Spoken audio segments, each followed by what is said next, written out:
ఇప్పుడు మీరు ఈ వీడియోలో మాల్దీవ్స్ కి సంబంధించిన అనేక కథనాలు చూస్తారు. భారతదేశం $50 మిలియన్ బడ్జెట్ ప్రకటన ఇచ్చినందున మాల్దీవ్స్ భారతదేశానికి ధన్యవాదాలు చెప్పింది. భారతదేశం లేకుంటే ఇది సరిగ్గా జరిగేది కాదు. ఈ $50 మిలియన్ భారత్ మాల్దీవ్స్ కు సహాయం చేసింది. $50 మిలియన్ చూస్తే అది ఒక 440 కోట్ల రూపాయల కంటే ఎక్కువ మొత్తం అని చెప్పొచ్చు. ఇది చిన్న మొత్తం ఏం కాదు. రాబోయే కాలంలో భారతదేశం ఈ 50 మిలియన్స్ నుండి 500 మిలియన్ల సంఖ్యను చేరుకోవాలి అంటే చాలా సమయం పడుతుంది. భారతదేశం తన జేబులోంచి $50 మిలియన్ మాల్దీవులకు అప్పగించింది. ప్రాథమికంగా భారతదేశం యొక్క SBI మాల్దీవ్స్ ప్రభుత్వంతో ఒక ఒప్పందాన్ని కుదుర్చుకుంది. దీని కింద భారత ప్రభుత్వంతో మాల్దీవ్స్ తీసుకునే US ట్రెజరీ బిల్లులు వడ్డీ లేకుండా భారతదేశం అందించింది. ప్రస్తుతం ఇది US ట్రెజరీ బిల్లు యొక్క 1 సంవత్సరం అదనపు రోల్ ఓవర్ $50 మిలియన్ భారతదేశం ద్వారా ఇవ్వబడింది.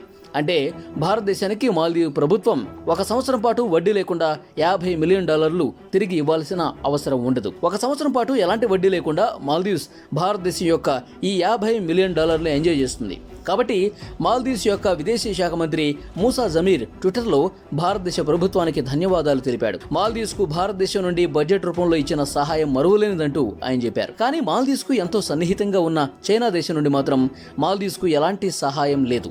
కానీ శత్రుత్వం పెంచుకున్న భారతదేశం నుండి మాత్రం మాల్దీవ్స్ కు సహాయం వచ్చింది. అయితే ఈ సహాయం మన వైపు నుంచి ఒకేసారిగా వచ్చింది కాదు. గతంలో మాల్దీవ్స్ విదేశాంగ శాఖ మంత్రి మూసా జమీర్ భారతదేశానికి వచ్చారు. భారతదేశం యొక్క విదేశీ శాఖ మంత్రి అయిన జయశంకర్ తో కలిసి ఒక మీటింగ్ ఏర్పరిచారు. ఈ మీటింగ్ లోనే మాల్దీవ్స్ విదేశీ శాఖ మంత్రి తమకు బడ్జెట్ ప్రాబ్లం ఉన్నదని ఇండియా నుంచి సహాయం కావాలని కోరాడు. ఈ విధంగా భారతదేశం మాల్దీవ్స్ కు $50 మిలియన్ అందించింది. భారతదేశం మాల్దీవ్స్ కు సహాయం చేయడం ఇది మొదటిసారేం కాదు. 2018లో కూడా భారతదేశం మాల్దీవ్స్ కు ఈ విధంగానే చాలా పెద్ద సహాయం చేసింది. భారతదేశం 2018లో $1.4 బిలియన్ ని మాల్దీవ్స్ కోసం ప్రకటన చేసింది. అయితే ఇలాంటి సహాయాలు చేసిన తర్వాత కూడా భారతదేశంపై మాల్దీవ్స్ ప్రభుత్వం శత్రుత్వాన్ని పెంచుకుంది. మాల్దీవ్స్ ప్రెసిడెంట్ మహమ్మద్ ముయిజ్జు భారతదేశానికి వ్యతిరేకంగా మాట్లాడతారు. ఇన్ని సహాయాలు చేసిన తర్వాత కూడా అతను సహాయాన్ని మరిచి భారతదేశానికి వ్యతిరేకంగా మాట్లాడుతూ ఉన్నాడు. ఈ విధంగా చూసుకోండి, మాల్దీవ్స్ ప్రభుత్వం ఈ విధంగానే రాబోయే కాలంలో కూడా భారతదేశం నుండి బడ్జెట్లను ఖచ్చితంగా రాబడుతుంది. అయితే మన జేబులో నుండి మరో సహాయం చేయటం ఇప్పుడు భారతదేశానికి చాలా పెద్ద ముప్పుగా మారింది. ఇక మహమ్మద్ ముయిజ్జు విషయానికి వస్తే ఇప్పటికే తను నడుస్తున్న ఈ తప్పు మార్గం తనకు ఎప్పటికి కూడా మంచిది కాదని IMF నుండి ఒక వార్నింగ్ కూడా వచ్చింది. ఎందుకంటే మహమ్మద్ ముయిజ్జు ఇప్పటికే ఎన్నో లోన్స్ తీసుకుని ఎన్నో డబ్బులు పలు దేశాలకు ఇవ్వాల్సింది. మాల్దీవ్స్ ప్రభుత్వం యొక్క డెట్ ఇప్పుడు 8.7 వరకు చేరుకుంది. ఇది మాల్దీవ్స్ ప్రభుత్వానికి అస్సలు మంచిది కాదు. ఈ విధంగా మాల్దీవ్స్ ఇప్పటికే ఎన్నో డెట్లను చెల్లించాల్సి ఉంది. కానీ ఇప్పటికీ మాల్దీవ్స్ $400 మిలియన్ వడ్డీ కిందకు చెల్లిస్తూ వస్తుంది. కానీ రాబోయే కాలంలో మాల్దీవ్స్ $1 బిలియన్ డెట్ ను చెల్లించాల్సి ఉంటుంది. ఇందులో వరల్డ్ బ్యాంక్ అలాగే చైనాకు ఇలా ఎన్నో దేశాలకు మాల్దీవ్స్ వడ్డీ చెల్లిస్తూ వస్తోంది. ఈ విధంగా మాల్దీవ్స్ ప్రభుత్వం నడిస్తే రాబోయే కాలంలో అంటే 2026వ సంవత్సరంలో మాల్దీవ్స్ ప్రభుత్వం $1 బిలియన్ వడ్డీ చెల్లించాల్సి వస్తుంది.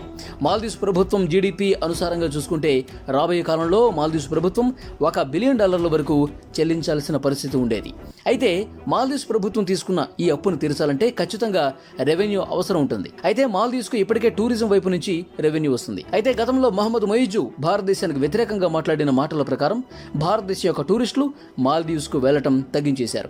ఈ విధంగా మాల్దీవ్స్ కు బాగా నష్టం జరిగిందని చెప్పాలి. అయితే ఇప్పటికే మాల్దీవ్స్ లో ఎయిర్పోర్ట్, పోర్టు కట్టిస్తున్నారనేది మనం వింటూ వస్తున్నాం. కానీ ఎక్కువ కాలం పాటు నడిచేలా ఈ సంస్థలు ఇక్కడ ఎయిర్పోర్ట్ లేదా పోర్ట్ ఏర్పాటు చేయాలని ఎవరు అనుకోరు. ఎందుకంటే మాల్దీవ్స్ పూర్తిగా ఐలాండ్ తయారు చేయబడింది అయితే కాదు.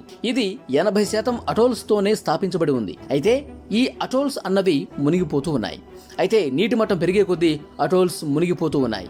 పలు నివేదికలు కూడా మాల్దీవ్స్ గురించి ఏం చెప్పాయంటే రాబోయే కాలంలో అంటే 2060 సంవత్సరం లోపు ఈ మాల్దీవ్స్ పూర్తిగా మునిగిపోతుంది. అయితే 80% మాల్దీవ్స్ పూర్తిగా మునిగిపోతుంది. అంటే ఇక అక్కడ మనుషులు జీవించే పరిస్థితులు సరిగా లేవన్నమాట. ఇక అక్కడ మనుషులు బతకడానికి ఏది మిగిలిండదు. ఎందుకంటే అక్కడ నీటి మట్టం బాగా పెరిగిపోయి ఉంటుంది. ఇక ఈ విధంగా చూసుకుంటే ఇండియా నుంచి మాల్దీవ్స్ కు ఈ సహాయం చేయడం మంచిదేనా? ఎందుకంటే రాబోయే కాలంలో మాల్దీవ్స్ కు కనిపిస్తున్న పరిస్థితులు చూసుకుంటే ఇండియా నుండి ఇంకా ఎన్నో సహాయాలు కోరుకునే అవకాశాలు ఉన్నాయి. సిగ్గు లేకుండా ఖచ్చితంగా సహాయం కోరుతుంది. అయితే గతంలో మాల్దీవ్స్ యొక్క సంధులలో ఇండియాకు వ్యతిరేకంగా ర్యాలీలు జరుపుతారు. అదేవిధంగా టీ-షర్ట్స్ వేసుకుని ఇండియా అవుట్ అంటూ నినాదాలు కూడా చేశారు. ఇలా చేస్తూనే మళ్ళీ ఇండియా దగ్గర సహాయం ఖచ్చితంగా కోరుతారు. అయినా కూడా భారత భారతదేశం ఇప్పటికే మాల్దీవ్స్కు ఎన్నో సహాయాలు చేసింది. ఒకప్పుడు మాల్దీవ్స్లో మంచినీటి కొరత కూడా ఉన్నప్పుడు భారతదేశం ఎంతో సహాయం చేసింది. అయితే భారతదేశానికి వ్యతిరేకంగా ఉన్న ఈ మాల్దీవ్స్కు ఈ రకంగా ఇన్ని సహాయాలు చేస్తూ పోతే భారతదేశానికి ఎంతవరకు మంచిది? ఇక పూర్తిగా అప్పుల్లో మునిగిపోతున్న మాల్దీవ్స్కు ఇప్పటికే భారతదేశం ఎన్నోసార్లు బయటకు తీసుకొచ్చింది. ఇప్పుడు కూడా రాబోయే కాలంలో మాల్దీవ్స్ మరింత కనిష్ట స్థితికి దిగజారిపోతుంది. ఇక అలాంటి సమయాల్లో కూడా భారతదేశం సహాయం చేయడం మంచిదేనా? మీ అభిప్రాయం ఏంటో కామెంట్ రూపంలో తెలియజేయండి. అలాగే ఈ వీడియోను లైక్ చేయడం, అలాగే షేర్ చేయడం మాత్రం మర్చిపోవద్దు. ఇలాంటి మరెన్నో వీడియోల కోసం సబ్స్క్రైబ్ చేసుకోండి. అలాగే బెల్ ఐకాన్ను క్లిక్ చేయడం మాత్రం మర్చిపోవద్దు.